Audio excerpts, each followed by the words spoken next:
હિન્દુ શાસ્ત્રોક્ત પ્રમાણે ભગવાન શિવ સાથે પાર્વતીજીને લગ્ન કરવા હતા, ત્યારે માતા પાર્વતી જંગલમાં ચાલ્યા ગયા હતા.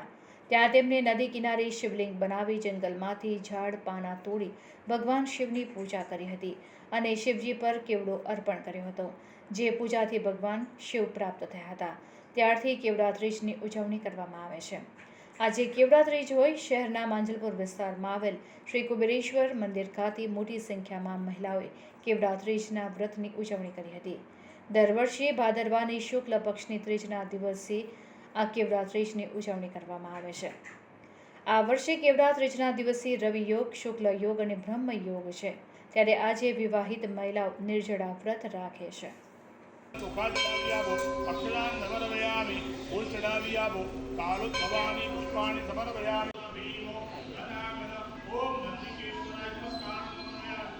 નંદિની આગળ નદી ચડાવો, કુર્બાય નમઃ, અંતમ સમર્પયામિ. કાત્વામી પૂર્વદેવતાની સંપૂર્ણ ચડાવી દો.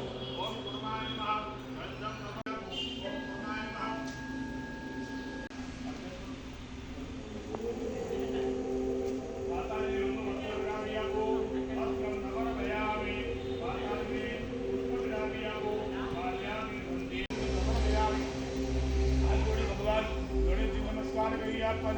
वक्रतुंड महाकाय सूर्यकोटि समप्रभ निर्विघ्नं कुरु मे देव सर्वकार्येषु.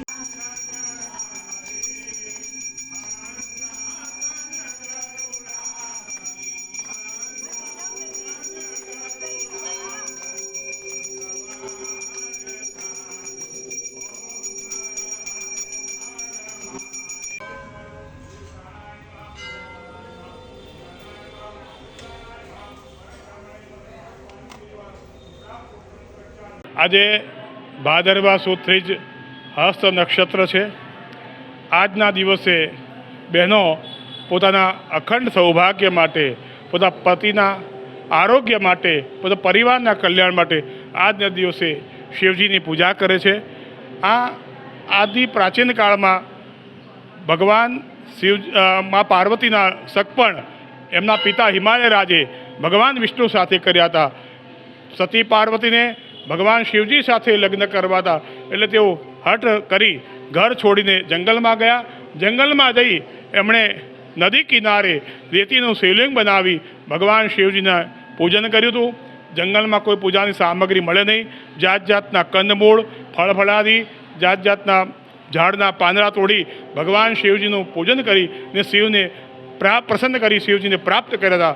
એ માટે ત્યારથી તમામ બહેનો બધા પતિના કલ્યાણ માટે, બધા પરિવારના કલ્યાણ માટે, બધા પતિના આરોગ્ય માટે, અખંડ સૌભાગ્ય માટે આજના દિવસે ખાસ કરીને કેવડો ભગવાન મહાદેવજીને ચડાવી અને આ હરતાલિકા વ્રત કેવડા ત્રીજનું પૂજન કરે છે. આજે ભાદરવા વદ કેવડા ત્રીજનું મહત્ત્વ એ છે, જ્યારે શંકર ભગવાનને પામવા માટે પાર્વતી માતાએ આ વ્રતનું જંગલમાં જઈને આનું વ્રત કરેલું હતું અને તે દિવસે કેવડો ભગવાનને ચડાવવામાં આવેલો. એટલા માટે આ ત્રીજને આપણે કેવડા ત્રીજ તરીકે પણ ઓળખવામાં આવે છે. આ પૂજા, આખો શણગાર મહાદેવજીને આજના દિવસમાં બીલી બધી જ વસ્તુ એટલે હળદર, કંકુથી માંડીને બધી જ વસ્તુ આપણે ચડાવવામાં આવે છે, જે રીતે પાર્વતી માતાએ જંગલમાં જઈને આ પૂજન આહ્વાન કર્યું હતું.